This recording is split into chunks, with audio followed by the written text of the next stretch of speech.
নমস্কার, জয় হিন্দ, জয় ভারত।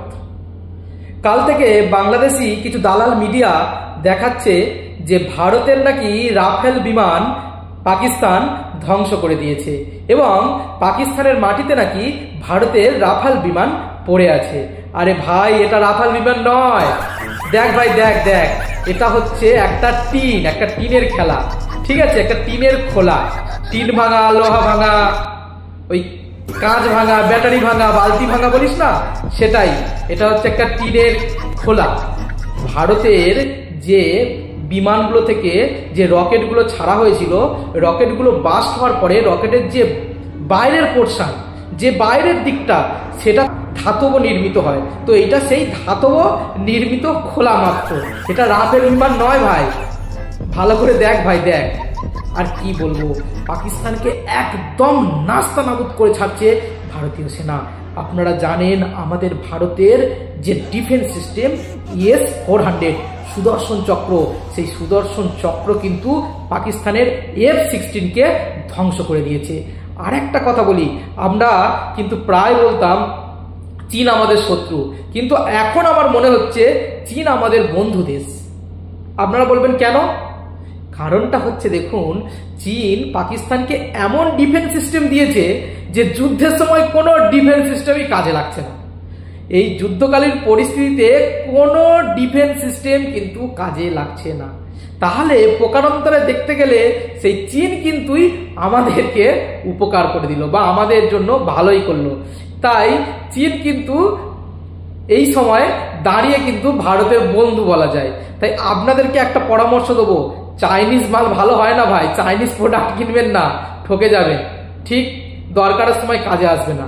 সেই সাথে আরেকটি কথা বলি, আমাদের পাশের ভিখারির একটা দেশ আছে না, যারা ভারতের অন্নে প্রতিপালিত, ওই যে আপনারা বলেন বাংলাদেশ।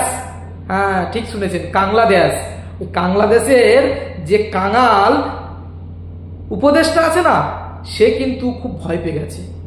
সে ভয়ে আজকে বলেছে যে বাংলাদেশে যে সমস্ত সংখ্যালঘু হিন্দুরা আছে তাদেরকে সুরক্ষা দেওয়ার দায়িত্ব আমাদের, তাদেরকেও কিন্তু সুরক্ষা দিতে হবে। তাই বুঝতে পারলেন, ঠেলায় পড়লে বিড়াল গাছে ওঠে।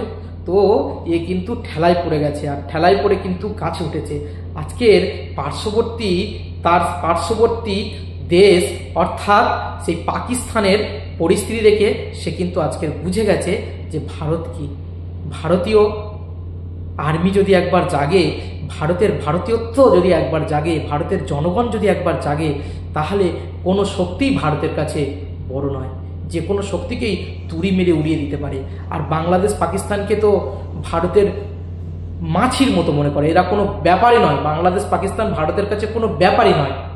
তাই বলি, বাংলাদেশি বন্ধু, বাংলাদেশি ভাই, বাংলাদেশি ফেক খবর ছড়ানো নিউজ চ্যানেলগুলো একটু বুঝে শুনে খবর ছড়াও ভাই। হাসির পাত্র হও না। আর কতদিন হাসির পাত্র হবে? বাংলাদেশ থেকে কেউ কেউ বলছিল না, বাংলাদেশ থেকে আমরা কলকাতা দখল করব, আমরা ভারত দখল করব। একবার ভারতের রূপটা দেখো ভাই। এই হচ্ছে ভারত, এই হচ্ছে সুপার পাওয়ার ভারত, এই হচ্ছে সুপার পাওয়ার ভারত, এই হচ্ছে নতুন ভারত। আর একবার চিন্তা করো, চিন্তা করে তারপরে এইসব কথাগুলো বলো। তোমরা সাহায্য করবে, তোমরা বলছিলে না পাকিস্তানকে আমরা সাহায্য করব, আমরা সাহায্য করব, ভারতকে আমরা দেখে ছাড়বো, আমরা পাকিস্তানের সঙ্গে আছি। কি নিয়ে সাহায্য করবে? এই সিস্টেম নিয়ে পাকিস্তানকে সাহায্য করবে? এই তোমাদের সিস্টেম? হ্যাঁ, এইসব যুদ্ধ বিমান, এইসব জলযান, এইগুলো নিয়েই তোমরা ভারতের সেনাবাহিনীর মোকাবিলা করবে, ভারতের এয়ার সিস্টেমকে মোকাবিলা করবে, ভারতের ডিফেন্স সিস্টেমের মোকাবিলা করবে। এটা নিয়েই ভাবতে থাকো তোমরা, এটা নিয়েই কল্পনা করতে থাকো। ঠিক আছে, কল্পনা করতে করতে কখন দেখবে কল্পনা অতীত হয়ে যাবে। জয় হিন্দ, জয় ভারত, ভারত মাতা কি জয়।